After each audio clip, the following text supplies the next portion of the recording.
ओम नमः शिवाय। हर हर महादेव। जय शिव शंभू। क्या कारण है कि आपके जीवन में इतने दुख खत्म होने का नाम नहीं लेते?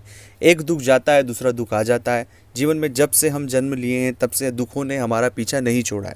ऐसा क्यों हमारे साथ बार बार हो रहा है? हम बहुत से उपाय करते हैं, बहुत से हल करते हैं, और हम तो जाने और अनजाने में कभी भी किसी व्यक्ति का बुरा नहीं करना चाहते, लेकिन फिर भी हमारे हिस्से में दुख क्यों है और इन दुखों से कैसे छुटकारा मिलेगा? आखिरकार हमें विस्तार से ये चीज़ें बताएं, आप समझें, और इस पूरी जो घटनाक्रम हमारे साथ जीवन में हो रहा है दुखों को लेकर, ऐसा क्यों? और जब हम उन बुरे लोगों को देखते हैं, जो लोग बहुत बुरे हैं, ख़राब हैं, लेकिन उनके जीवन में सब चीज़ें बेहतर होती जाती है, हमें समझ ही नहीं आती कि ईश्वर का क्या न्याय है। और हम बहुत हताश और निराश हो जाते हैं। हमारे मन में कई सारे प्रश्न शुरू हो जाते हैं कि हमारे जीवन में इतना दुख, इतना पीड़ा क्यों है? हम तो हमेशा चीज़ों को लेकर बेहतर करना चाहते हैं। इस पूरे प्रश्न का जवाब मिलेगा, और अगर ऐसी परिस्थिति से आप जूझ रहे हैं तो ज़रूर इस वीडियो को पूरा और अंत तक देखकर इन दुखों से आपको छुटकारा मिलेगा, एक सही रास्ता मिलेगा, एक सही मार्गदर्शन मिलेगा, जिससे आपके जीवन में कई सारे सकारात्मक बदलाव आपको देखने को मिलेगा। आप सभी से निवेदन है कि चैनल को सब्सक्राइब नहीं किया तो प्लीज़ करें। कमेंट्स में भोलेनाथ का नाम लिखें। चाहते हैं अपनी कुंडली का विश्लेषण हमसे करवाना, स्क्रीन पर नंबर चल रहे हैं, आप आएँ, व्हाट्सएप पर अपॉइंटमेंट लेकर बात करें। उसका फीस शुल्क लागू है। दोस्तों, सबसे पहली बात है कि अगर आपके जीवन में बहुत दिनों से आप दुख हैं, हताश है, उसके पीछे एक मूल रीज़न होते हैं प्रारब्ध के कर्म की। इस जन्म में तो हमने कुछ ऐसे कर्म नहीं किए हैं जिससे हमें दुख आए, लेकिन बीते जो हमारे जन्म है उनमें ऐसे कुछ कर्म हैं हमारे, जिस कर्मों का फल हमें वर्तमान में मिल रहा है। तो इसलिए उस कर्म का जो पश्चाताप है वो हर एक व्यक्ति को करना होगा, चाहे मैं हूँ, आप हो, कोई भी हो। लेकिन उस कर्म के पश्चाताप में और जो उस कर्म के भाव हैं उसमें हमें इस तरह का भाव नहीं रखना है कि सब चीज़ें खराब चल रही है, सब चीज़ें बेकार होगी। इस तरह का भाव मन में कुछ भी नहीं रखना है, क्योंकि यह वर्तमान को ख़राब करता है। यह आने वाले समय में इस जन्म में जो किए जाने वाले हमारे अच्छे कर्म हैं, हम उन कर्मों को ख़राब कर रहे हैं। इसलिए उन सभी हालातों को एक सकारात्मकता में लेते हुए, उन हालातों से जूझते हुए हमें धीरे धीरे आगे बढ़ना है।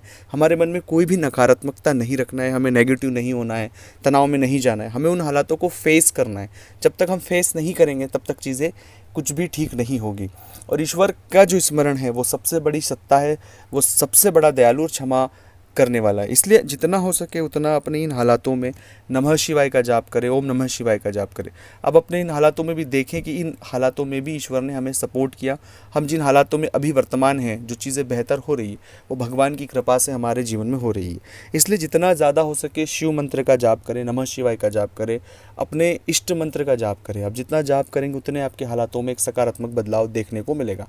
लेकिन कहीं भी नकारात्मक नहीं होना है, कहीं भी आपको बहुत ज़्यादा डिप्रेशन, तनाव या इस तरह की नेगेटिविटी में नहीं जूझना है। जो हालात है उन्हें फेस करना है, खुद को शांत रखना है। जो हमारा कर्म आप कर रहे हैं उन्हें पूरे डेडिकेशन के साथ उस कर्म को करते जाएं। धीरे धीरे धीरे जैसे ही वक्त बीतेगा और आप इन हालातों से बाहर हमेशा के लिए आ जाएंगे। लेकिन वर्तमान अगर आप अपनी परिस्थितियों में आप विचलित होंगे, आप अपने मन को भ्रमित करेंगे, आप बहुत परेशान होंगे, हताश होंगे, निराश होंगे, तो एक गलत डिसीजन आपके जीवन को पूरा बदल सकता है।